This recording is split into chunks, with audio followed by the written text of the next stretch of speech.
Just a brief word about the last 2 weeks for me. I wanted to just say, it's great to be back, and it's about 3 or 4 in the afternoon where I was a day and a half ago, so I'm all screwed up time-wise. I woke up this morning about 2 in the morning just sort of staring at the ceiling. But I think other than that, other than the time adjustment, it is very good to be back.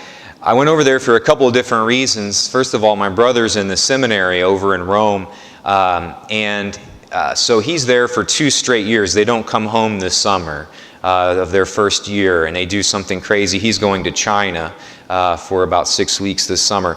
And so me and my other 4 brothers, there's 5 brothers in a row in our family at the top of the 11 children. The first 5 were all boys. So we had a brother reunion over in Rome, and 2 of my brothers are married, and their wives joined us as well. And it was a great time to be with family. It was also sort of a pilgrimage experience. A lot of prayer was there too. I was bringing prayers with me of other people, and also offering lots of prayers. I was able to celebrate some really awesome masses. I was able to have mass twice in St. Peter's Basilica and prayed for all of you there.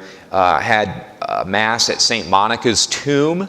I use St. Monica a lot in the confessional because she's kind of the patroness saint of mothers, and so I often ask mothers to seek her prayers in a special way. So it was great to have that mass with my family, and also to remember all of the mothers in the parish. I was also able to have mass at another basilica, St. Mary Major, where Pope Francis snuck off to his first full day as Pope in the morning and dedicated his pontificate to the Blessed Mother, and he prayed a rosary there, and so me and my brothers and their wives, we prayed a rosary in St. Mary Major as well.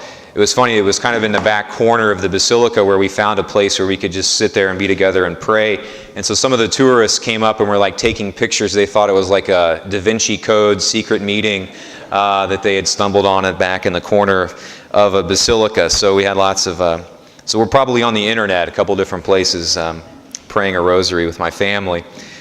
I was able to visit the catacombs, where outside the walls of Rome, where a lot of the first centuries Christians were buried, and that was really neat. They sort of over the years kind of hollowed out, dug caves so that they could bury the dead, but they weren't allowed to do that in the city, so they would go outside the city wall. So that was really a neat experience. It was also great to just be around seminarians. I lived at the seminary for about 2 weeks on the vacation, and there's about 260 guys, and it's just, when you're a priest by yourself, you kind of start to forget about the excitement, and you get into the daily routine. And so to be with 260 guys who their sole focus is becoming a priest, they're so excited, and they're, Father, what's the great, they just want to know everything about the priesthood. And so it was exciting for me to remember the gift that I've been given in the priesthood. Got to hear Pope Francis on a Sunday address that he gave last week. Picked up about 200 rosaries, one for each family in the parish, and had them blessed by Pope Francis. He blesses at that Sunday Angelus, that prayer that he does every Sunday. He blesses all the items at once for about 100,000 people, but it counts. So all the rosaries have been blessed by the Pope, and we'll get those out to you here soon. Looking forward to that. Also was able then finally to pray at the tomb of St. Paul and St. Peter, in a special way for Archbishop Tobin, who will be going over there on their feast day to receive kind of his commission to be our Archbishop. And also, I think one of the most powerful things of the trip, all those things, that was able to do, I think the most powerful thing for me personally was offering your prayers, reading those individually at the tomb of St. Peter in prayer. Most of you are probably aware that we had that book in the back, and you had an opportunity to write down prayers. So praying those, a lot of them written in first person, it was very powerful and struck me very deeply, kind of offering those prayers on your behalf, and seeing all of the different struggles, all the joys, all the different prayers being lifted up. It was a very, very powerful thing. And so it wasn't just a vacation, it was also a pilgrimage. and one that was very refreshing and renewing for me personally. So, then in closing, I guess I would just say it was very sad to leave my brother, Tony, who's staying over there for another year. My brother, Matt, and his wife, the three of us left Rome together. So we said goodbye to my brother Tony, and we got on a plane, and we were all sad, but it was great to see that Matt and Carrie started to realize, well, they were going back to visit and be with their children again. And I kind of recognized in seeing them be reunited when we got to see Matt and Carrie be reunited with their children. It was a reminder to me and it was an affirming experience for me to realize that I too was looking forward to coming back. And I don't think I can ever say that about another vacation that I'd ever been on. But I was too looking forward to coming back to home, and that was here. And I heard a lot about this garden that was going on, and was curious and excited to see what that was. I hear we have like the world's largest softball team that's been put together, and the rowdiest fans in the Wabash Valley. And so looking forward to just kind of, there's just life going on here, and looking forward to coming back to that. And so it's good to be home, and I appreciate your prayers for that vacation/pilgrimage, and know that you are in mine, and I am, again, looking forward to all the things that we have together going forward.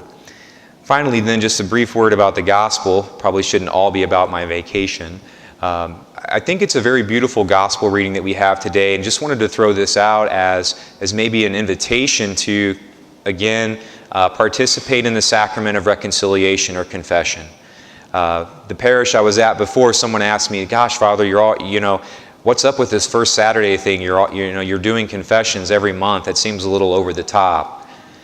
But I think that what we see in today's gospel is nothing other than an invitation to experience God's love more. And what we see in there is the woman who is extremely aware of her sinfulness and of the sins of her life, and they've been piling up over years and years and years. And she's aware of it. She knows more deeply than anyone else how sinful her life has been. And Christ says to Simon, "Look, Simon, all that allows to happen is God's love to be more real for her. The more our debt is, the higher the debt," Jesus says, "the greater we experience God's forgiveness." And so the invitation, I think, is there for us to experience that. And I think that we can sometimes, it's summer, and we can maybe start to stray away from the sacraments and so forth. It's important, I think, that we be a parish that is about the sacrament of confession. Not to rub our faces in our sins. That's how it's always portrayed by the church, people outside the church. The Catholic Church just wants to rub everyone's faces in their sins and make them feel terrible about themselves. No. The people who don't know God's love, the people who don't know God's mercy, are the ones who don't think they've done anything wrong. And so when they come, maybe it's always sad when you hear confessions and people come and they say, it's been 3 years or 5 years and I haven't really done anything, basically is what's being said. Well, in that case, then God's love can only take away those things that person is really sorry for. But when we come and we're really, truly with our hearts, we've examined it, we confess everything that we really know we've done, and we really pour our heart out, and we've thought about it, and we cleanse ourselves, we are like that woman in the gospel who is just overcome by amazement that God washes all of that away and says it never happened. And so may we be a parish who takes advantage of that. May we be a parish who is about the sacrament of reconciliation, because only when we do that can we truly and fully experience and recognize how awesome and how wonderful the love of God truly is.